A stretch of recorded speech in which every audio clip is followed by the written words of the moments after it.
Tax season is right around the corner, and so many people are wondering, how can I reduce my tax bill and offset this burden? Today, we're bringing on a CPA to explain tax strategy for real estate investors. And if you don't know this stuff, you're going to be blown away. I'm Kathy Fettke. Welcome to the RealWealth Show. You're listening to the RealWealth Show with Kathy Fettke, the real estate investor's resource.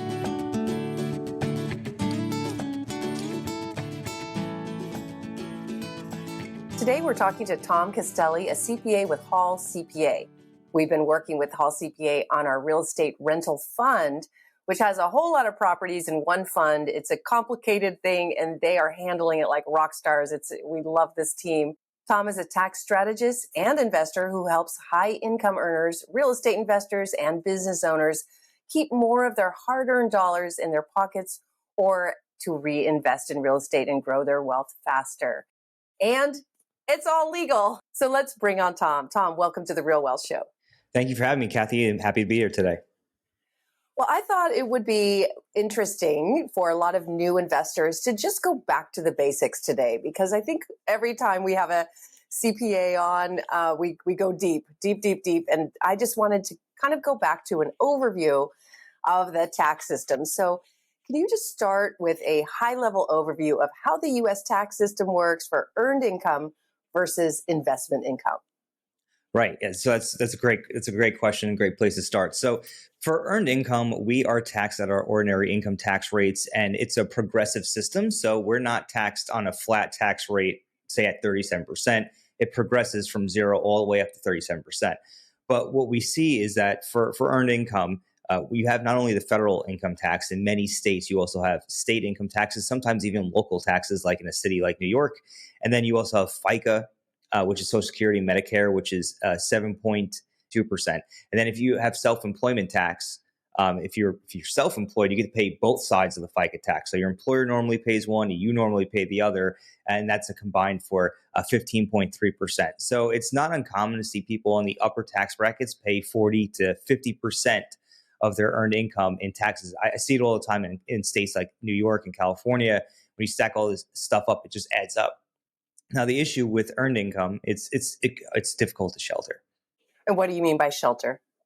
Shelter, like for example, you could do your 401k deductions. You can do your charitable contributions. You have some like child tax credits, things like that. There's little things you can do to help minimize your tax burden, but it's other than those tactics, it becomes burdensome in many cases to try to shelter that type of income from tax.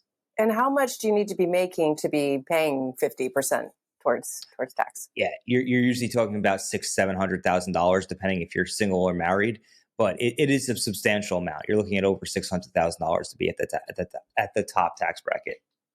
Okay, I noticed when I started making a little bit of money, and now my daughter she's got her own business and she's starting to make money. And that first time you realize, wow, I'm really not making that much money. There is so much going to taxes.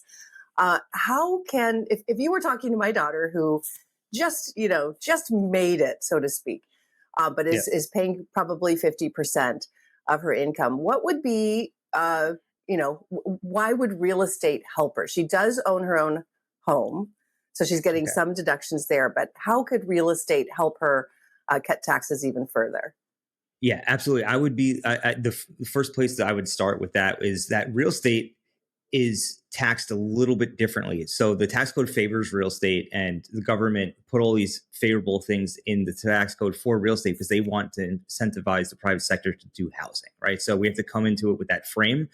But there's one thing that's interesting with real estate that's not as easy to do with earned income, and that is shelter it through expenses, right? So we have your rental income. Now, rental income is usually taxed. If you had net rental income, that's taxed at ordinary income rates up to 37%. But we have this non-cash expense called depreciation, which really only shows up on paper. And that oftentimes, and it's very common, for that to create a loss for tax purposes. So in other words, you're telling the IRS that you lost money despite the fact that you made money. Now, how does this help you reduce taxes, right? Well, first of all, you're generating income and you're not paying taxes on it. And what that does is it helps reduce your effective tax rate. So Your effective tax rate, long story short, is the amount of taxes that you're paying divided by the amount of income that you're generating. And as you invest more and more into rental real estate and your cash flow or your income grows through that source, but you're not paying taxes on it thanks to depreciation and all the other expenses that come with running a rental property, you're effectively reducing your effective tax rate because you're increasing your income, but you're not increasing your taxes. So it's a more efficient way to start it. So basically, it's like someone who's in that 50% bucket or paying a substantial amount, you want to start taking that money that you're making, pouring it into rental real estate. And again, as your rental income or as your cash flow grows relative to the amount of tax you're paying, you're going to reduce your effective tax rate. It's just a more efficient way of generating income. Yeah, we have so many doctors and attorneys within RealWealth, professional athletes who make a lot of money and need that passive income just for the reasons you just said, the cash flow. It's so much harder to get these days with high interest rates, high prices. Does it still work? Yes, I mean, I've talked to people, and people are still cash flowing. To your point, it is difficult, it is more challenging, and it's harder to find properties that maybe are penciling out the right way. But it's still possible. It's challenging. But there are other ways that real estate also helps you reduce taxes. So there's good news there too. Okay, because the income, the cash flow from owning rental property has all those tax benefits, especially if you're a high income earner. But what other benefits do you get if you're buying a property and let's say it's just cash flowing $100 a month? It's kind of break even in the beginning. But I think what I heard you say is over time it does increase. Yeah, over time, as you pay down the loans and as you could maybe pay off some of your properties, and as the rents increase, and you could keep like as just rents increase, eventually it starts to even out. And you could have more cash flow. But another reason, a big key here is that as you own property, it tends to increase in value over time if you're investing in the right areas, and also as you pay down your loans and as property increasing value, you're increasing the amount of equity you have in the property. Now, what you could do is you could sell that property and to tap into the equity to get that money out. And there's ways to mitigate taxes on that, but you could also use a cash out refinance or a HELOC. And I know interest rates are a little high right now, but real estate still tends to be sometimes the lowest types of interest rates you can get when it's collateralized by real estate. You can pull money out of your property tax-free with that cash out refinance. So that's just another way to tap into properties and get cash tax-free is through the cash out refinance. Yeah, I remember the first time I learned that probably 20 years ago. I was like, what? You could do a cash out refinance, take that money out and not get taxed? That's wild because you only get taxed when you sell that property if you don't 1031, which we'll talk about in a bit. But first, let's look at depreciation. This is an interesting concept that the IRS came up with. It's not cheating. It's the IRS, but you can depreciate your property even if it's appreciating. So explain that. How does that work? So real estate is considered a capital asset under the tax code, which means you can't just buy it and deduct the full cost of the acquisition on day one. What the IRS allows you to do is allows you to deduct through this depreciation expense a little bit of the cost of the property over an extended period of time. So it's 27 and a half years for residential, 39 years for commercial properties. And that tracks the deterioration of the property because we all know that while real estate tends to appreciate, the property itself falls apart over time. Like the appliances are eventually going to have to be replaced. The carpet has to be replaced. Sometimes you need to replace HVAC systems, roofs, things like that. So depreciation is meant to track that deterioration. And the IRS makes you take it. So some people sometimes try to avoid taking depreciation for various reasons. We can maybe talk about that. But the IRS, it's in the code. You have to take it, completely allowed. Again, it tracks the deterioration of the cost of that property over time. And that's essentially what depreciation is. Yeah. Okay. And then on the last show that we did, it was even accelerated depreciation and bonus depreciation. You don't have to talk about that here because we went over it so much, but you can even increase those deductions, right? Yeah, absolutely. Let's talk about the 1031 exchange because that is another really powerful tool for saving in taxes. So how does that work? Right. So when you sell a capital asset, you usually have to pay capital gains taxes. So for example, if you have a stock and it appreciates to and just say you bought a stock for $200,000 just in total, and it appreciates to $500,000, you're going to have to pay taxes at the capital gains rates on that capital gain. The good news is with real estate, you can actually defer that capital gains taxes when you use the sales proceeds from the sale of your prior property to acquire at least one other property. And that basically allows you to, instead of paying the government your taxes, you're able to take that money, reinvest it into your portfolio, and continue building your wealth without incurring the capital gains taxes. So basically, it's a way to defer taxes and not have to pay them today while continue building your wealth. That's what the 1031 exchange allows you to do. There's a whole bunch of mechanics on how that happens, how that occurs. And I'm happy to talk about that, but that's the benefit of a 1031 exchange. It's such a powerful tool. We have helped so many people with a 1031 exchange because it can be daunting to sell a property and then have to buy another one that hopefully does better than the one you just sold. Or you can, buy several properties, sell one and buy several that might be in a better area, or, just maybe the property you sold is older and requiring repair, and you just want to get rid of it and buy a newer property. It can be scary. And we at RealWealth, we've helped so many people because their exchanges are huge. It could be a property they bought for a couple $100,000 is worth $1 million now. And if they sell that, they've got to find $1 million worth of property. And we love helping people with that. Let's talk about the real estate professional status. This is another huge benefit to real estate investors. And it can be confusing as well because it sounds like you need to be a licensed active realtor to have this status. And that's just not the case. So what is real estate professional status? How do you get it? And how does it help you reduce taxes? Yeah, absolutely. So let's start here. So if we go back to the beginning of the conversation we had before with the rental losses, you often have a loss on your rental properties thanks to depreciation, which the first thing is, of course, help you offset your rental income.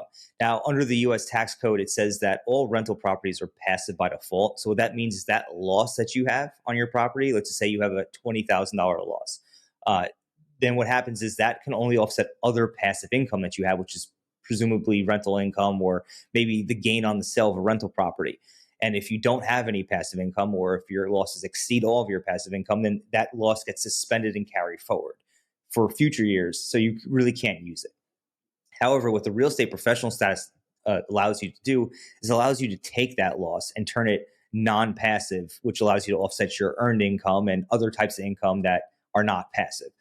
So the way to qualify for the real estate professional status is you need to work more than 750 hours and this is the key part, and more than half your total working time in a real property trader business. So that's how you qualify. And once you do that, you're going to be able to take your rental losses that say at $20,000 we're talking about here, and you're going to be able to use it to reduce the amount of taxable income you have on your other income. So let's just say you made $500,000 for the sake of argument. Now this $20,000 loss is going to allow you to only pay taxes on $480,000.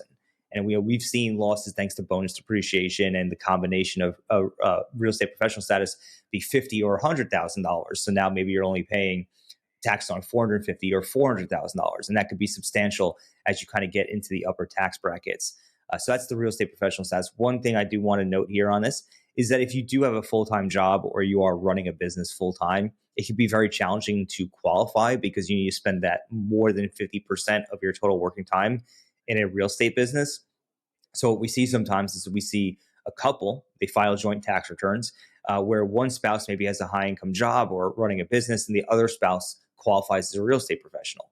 And when you can combine those two things together, they both benefit. So the losses from the rentals can help offset the other person's high income, even if they're not the actual real estate professional themselves in that case. Yeah, this is just a huge benefit. Look into it if that's the case. If you have one high income earner in the family and the other, I'll give an example. One of our neighbors is a doctor. His wife is already a real estate agent. She's already working in that field, and they didn't know about this real estate professional status. But it's not just buying and selling homes, right, that will qualify you. You have to invest time on your own real estate portfolio. Is that correct? Right, right. So yeah, there's a lot of misconceptions on this. I just talked to somebody about it yesterday, actually. There's 11 real property trades or businesses. One of them is rental activities. The another one is brokerage. So you could be an agent or a broker. So you can reach the 750-hour requirement. Let's just say you're a full-time real estate agent. You spend 1,000 hours, whatever, every year brokering deals for people. You'll qualify as a real estate professional. You'll meet that 750-hour and more than half your total working time requirement. However, if you just have a bunch of rental properties and a property manager does all the work, you barely touch them, your losses could still be non-passive. And that's because you need to prove that you materially participated in your rental activities. Now, there's one of three tests, there's seven tests, but there's one of three that really going to matter for a lot of people in order to materially participate. The first one is you spend more than 500 hours on your rental activities. Now, good news is rental activities can be combined. You can group your rentals together if you're a real estate professional. So you don't have to spend 500 hours on one rental. It could be across all of your rentals combined.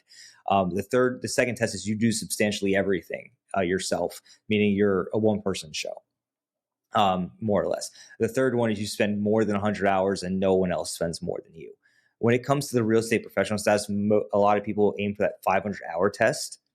Because that's going to be, it doesn't matter how many other people are helping you out or how much time other people spend, you reach 500 hours and you're good to go. Now, one more thing I'll say on that is there's some misconceptions around this. A lot of people believe that, okay, great, if I spend 500 hours on my rental activities, right, then I can spend 250 hours on anything else. No, so like the material participation is every hour that you do towards that 750 hours has to be from material participation. So if you just have a rental portfolio, if that's the only real property trader business you have, then all 750 hours have to come from material participation on your rental property. You would just happen to have met that 500-hour test on the way to 750. But if you're a real estate agent and you spend 750 hours as an agent, you would also need to meet one of those three tests on your rental activities in addition to your activities as an agent, despite the fact that you might qualify as a real estate professional from being an agent. If you would explain the activities that are involved in getting those 500 hours. Right. So there's a lot of misconceptions around the types of activities that qualify too. So hours that will typically qualify for the real estate professional status are going to be hours that you spend managing your property and then are material to the operations of your properties. These are things going to be like showing the property for rent, taking tenant applications, screening tenants, negotiating leases, doing repairs yourself, or supervising others or coordinating them to do the repairs, inspecting the property, responding to tenant complaints, purchasing supplies, collecting and depositing rents, evicting tenants, placing advertisements, things like that. Those are going to be the types of activities that typically are going to qualify as material participation.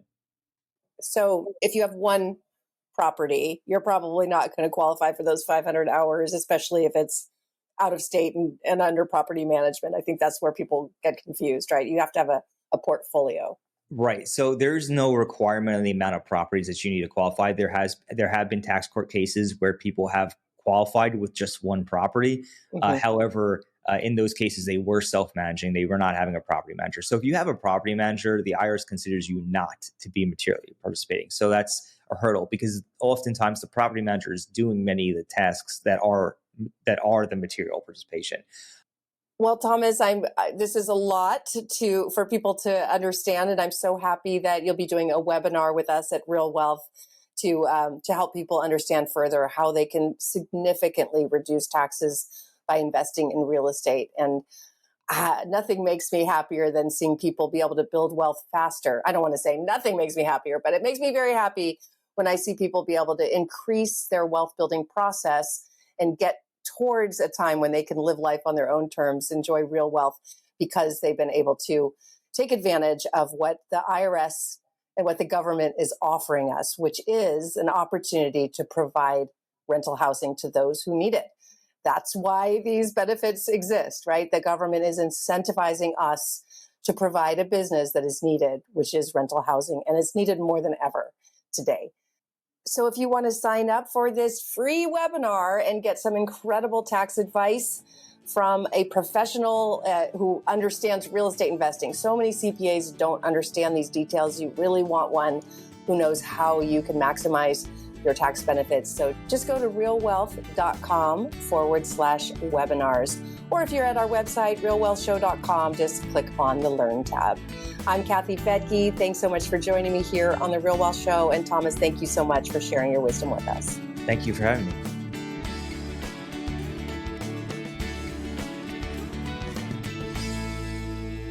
Views and opinions expressed in this podcast are provided for informational purposes only and should not be construed as an offer to buy or sell any securities or to make or consider any investment or course of action. For more information, go to realwealthshow.com.